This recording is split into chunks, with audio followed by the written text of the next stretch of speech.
Bonjour frères et sœurs dans le Christ Jésus. Nous venons ici pour un petit message de quelques minutes. Nous traversons la semaine sainte et je viens avec une question. Comment allons-nous passer notre semaine sainte? Ou mieux, comment allons-nous passer notre Pâques? Oui, en Isaïe 42, versets 1 à 7, le prophète présente le Messie comme celui qui est soutenu par son Père, comme celui qui est soutenu par Dieu. Il l'annonce comme le serviteur qui ne criera pas, qui ne brise pas le roseau qui fléchit, le roseau penchant, comme on le dit.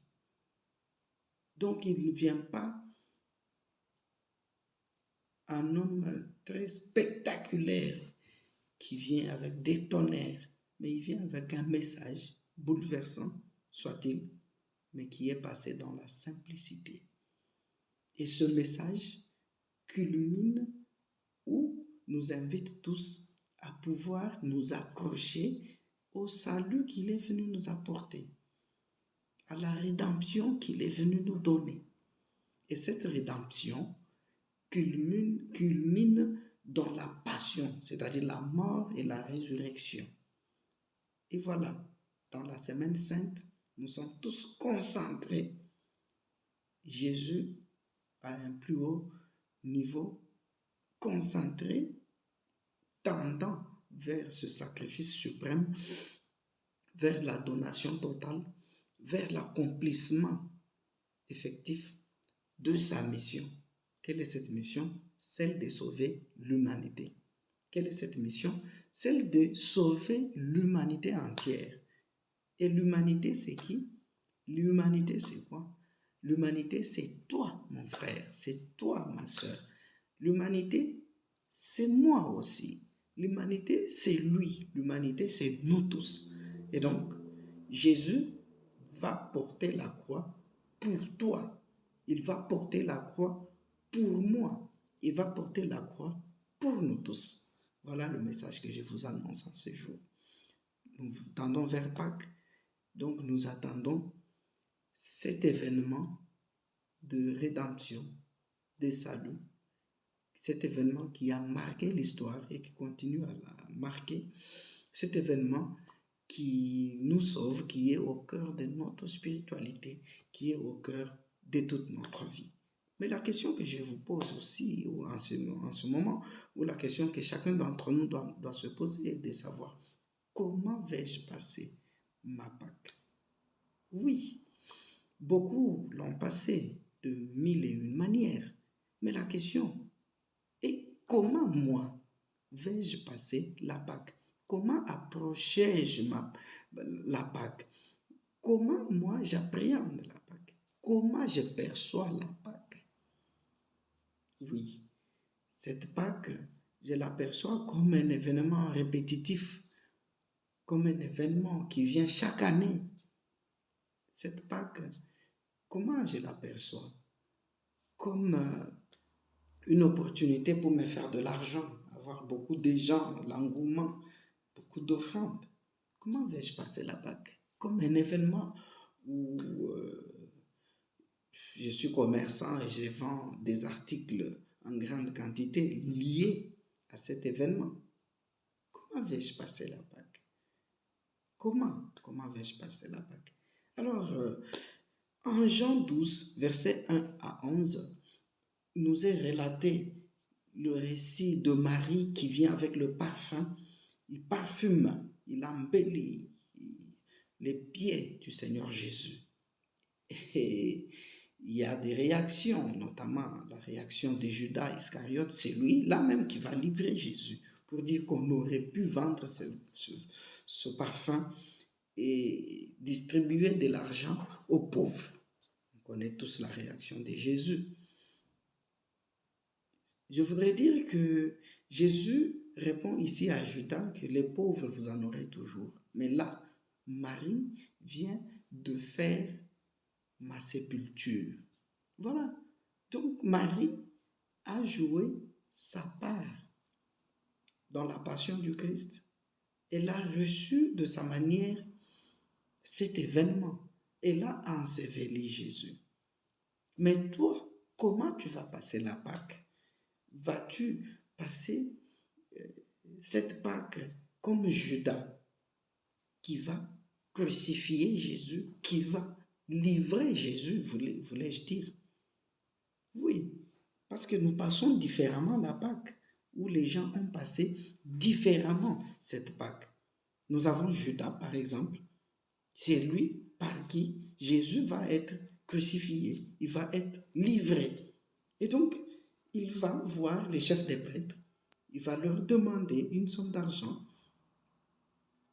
et il va amener les soldats, baiser Jésus, livrer Jésus. C'est lui que je baiserai, c'est celui-là. Arrêtez-le. Oui, certains d'entre nous passent ainsi leur Pâques. Ils livrent Jésus. Il y en a qui trouvent ça comme un moment de pouvoir faire des spectacles, de pouvoir faire aux gens des spectacles. Il y en a qui passent ce moment pour pouvoir tromper les gens. Venez, venez, venez, il y aura des miracles, venez, venez. Donc, il y en a qui passent ce temps justement pour se faire de l'argent, pour livrer Jésus, pour pouvoir livrer Jésus en récompense d'une certaine somme.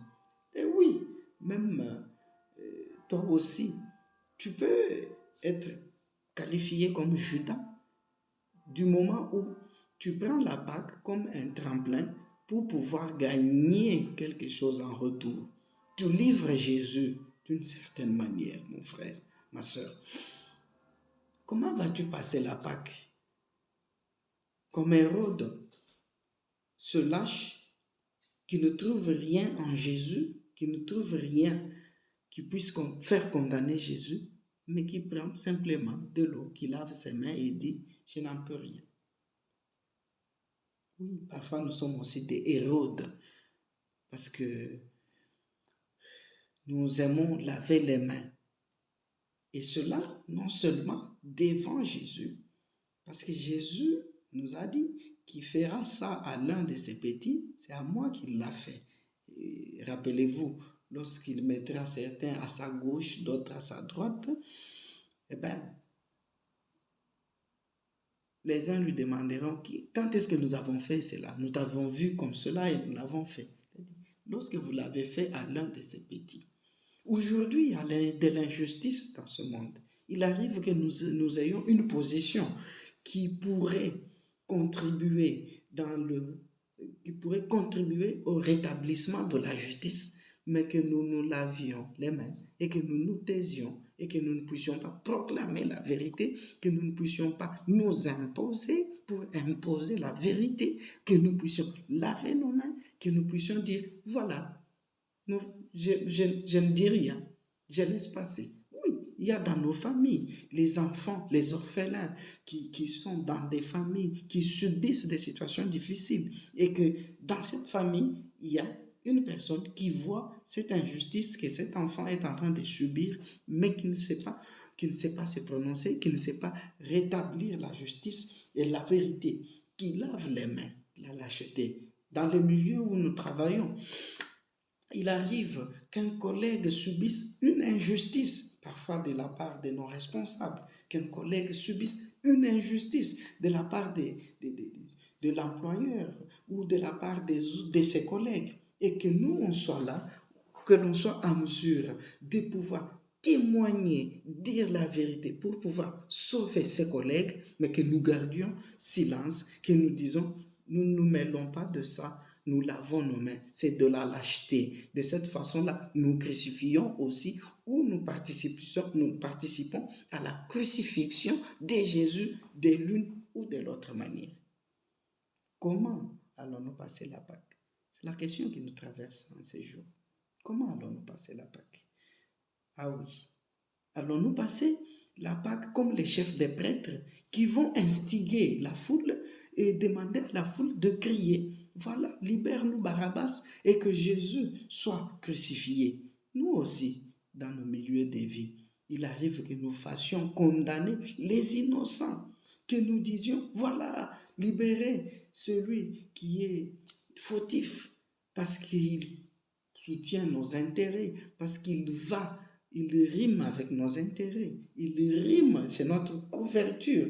Il arrive que nous puissions condamner, sacrifier les innocents parce que nous devons protéger un certain intérêt au détriment de ces innocents et leur innocence pour protéger des méchants, des mécréants qui sont là pour détruire la société, pour détruire la communauté, mais chez qui nous tirons profit.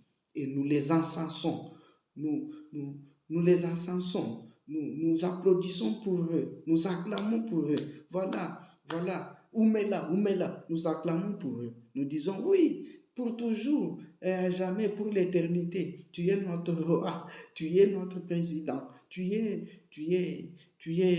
notre chef d'entreprise, tu resteras notre directeur. Nous les encensons parce que nous tirons profit d'eux et nous ne pouvons pas dire la vérité. Et nous sacrifions des personnes qui sont innocentes. Nous ne savons pas dire la vérité. Nous instigons même les autres, la communauté et les autres, pour pouvoir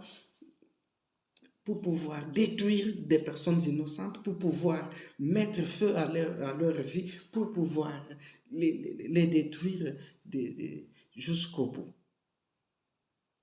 Comment allons-nous passer notre semaine sainte? Comment allons-nous passer notre semaine sainte? Passerons-nous notre semaine sainte comme un de ces voleurs qui était crucifié avec Jésus, qui est là, qui se met à insulter, à dire des choses? Il arrive que nous puissions nous ingérer dans des situations dont nous n'avons pas la maîtrise et que nous parlions comme les Italiens disent les parolacce, non? Donc, que nous disions des choses dont nous n'avons pas la maîtrise, juste pour faire du mal, pour nous moquer de l'autre. Voilà, il pensait que tout allait bien pour lui. Maintenant, voilà, c'est lui en qui il avait mis sa confiance n'est plus gouverneur. Celui en qui il avait mis sa confiance n'est plus député. Commençait à critiquer, à dire, voilà, bientôt, fin des fins, on verra encore ce qu'il fera. Vous voyez, il y en a qui sont contents quand certains perdent leur bras fort, quand certains perdent leurs parents. Voilà, ils pensaient que c'était pour l'éternité. Quand certains mariages se disloquent, se divisent, il y en a qui sont contents. Voilà, aujourd'hui, on va voir. Elle s'enorgueillissait, il s'enorgueillissait. Maintenant, aujourd'hui, on verra. Non, mon frère, comment vas-tu passer ta Pâque? Comment allons-nous passer notre Pâque? Mais il y a des gens qui ont saisi cette opportunité de la Pâque, de la mort de Jésus, pour pouvoir obtenir un bouleversement de leur vie. Et sans tarder, parlons de ce voleur qui a été crucifié, qui s'en prend à son collègue, à son ami, qui dit, mais nous avons mérité ce que nous avons fait, mais lui n'a fait que du bien. Pourquoi parles-tu de lui de cette manière? Pourquoi lui parles-tu de cette manière? Non, c'est pas possible. Il prend la défense de Jésus, il prend la défense de l'innocent, il prend la défense du juste. Et à la fin, Jésus lui dit, aujourd'hui, ce soir même, tu seras avec moi dans le paradis. Voilà, nous sommes invités à saisir les opportunités que le Seigneur nous donne pour faire le bien, à saisir la position dans laquelle nous nous trouvons pour faire du bien. Parce que justement, le ciel s'ouvre chaque fois devant nous lorsque nous faisons du bien. Il nous voit que les incrédules ne savent pas entendre, c'est fait toujours entendre à chaque fois que nous faisons du bien pour nous dire, aujourd'hui même, tu as eu gain de cause. Aujourd'hui même, ton nom est écrit au livre de la vie. Aujourd'hui même, tu as obtenu une grâce, même si nos yeux ne savent pas voir ça et découvrir ça. Mais à chaque fois que nous faisons du bien, nous prenons parti de l'innocent, nous prenons parti du pauvre, nous prenons parti de celui qui est maltraité injustement, le ciel s'ouvre devant nous. Comment allons-nous passer notre Pâques? Comment allons-nous passer notre Pâques? Allons-nous passer notre Pâques par la compassion, comme ces groupes de femmes voyant Jésus transportant la croix, voyant Jésus gisant sous le poids de la croix, elles pleurent, elles compatissent. Est-ce que nous compatissons au malheur des autres, au malheur de ceux qui sont maltraités injustement? Est-ce que nous prenons parti de ceux qui gisent dans le malheur et dans la souffrance? Ou bien leur souffrance, c'est un motif je peux dire, de moquerie, de jouissance? Prenons-nous parti de ceux qui souffrent? Participons-nous à la passion de ceux qui souffrent? Parce que ceux qui souffrent sont une partie du corps du Christ. Rappelez-vous bien, Jésus est la tête et nous sommes son corps. Et lorsque un d'entre nous est en souffrance, c'est un des membres du Christ qui est en souffrance. Et lorsque nous prenons soin de ce membre du Christ en souffrance, c'est de Jésus que nous prenons soin. C'est à Jésus que nous apportons notre soutien. Nous sommes invités à revoir notre manière de faire les choses. Voilà, comment allons-nous passer la Pâque? Oui, nous pouvons également la passer comme Joseph d'Arimathie, qui y est parti prendre le corps du Christ pour lui offrir un tombeau, une place où il devrait reposer. Oui, que faisons-nous? À nous de pouvoir faire option, à nous de pouvoir faire nos choix et dire, voilà comment nous allons passer notre Pâques. Nous allons passer notre Pâques en n'étant pas des lâches, en n'étant pas du côté de ceux qui ont livré Jésus, en n'étant pas du côté de ceux qui l'ont flagellé, en n'étant pas du côté de ceux qui se sont partagés son habit, en n'étant pas du côté de ceux qui viennent l'adorer ironiquement pour dire « Salut le roi des Juifs », en n'étant pas du côté de ceux qui ont dit « Il en a sauvé d'autres, qu'il se sauve aujourd'hui », en n'étant pas du côté de ceux qui lui ont fait porter la couronne d'épines, en n'étant pas du côté de ceux qui viennent avec la lance pour percer son côté. Nous sommes invités à passer cette Pâque en étant du côté des sirènes, de Simone des sirènes, qui va aider Jésus à porter sa croix. En étant du côté des femmes qui compatissent avec Jésus, qui pleurent sur la souffrance de Jésus. En étant du côté de Joseph d'Arimathie, qui va descendre Jésus de la croix. En étant du côté de Jean et Marie, qui restent jusqu'à la fin au pied de la croix. Et là, si nous sommes de ce côté-là, du côté de ce voleur qui a pris contrepartie devant son frère, nous aurons aussi à obtenir du Seigneur cette parole aujourd'hui même. Aujourd'hui même, je te dis, tu seras avec moi dans les royaumes des cieux. Nous serons de ce côté-là, de ceux qui vont dire, à qui il nous sera dit, fils, voici ta mère, mère, voici ton fils. Que le Seigneur vous bénisse dans vos maisons.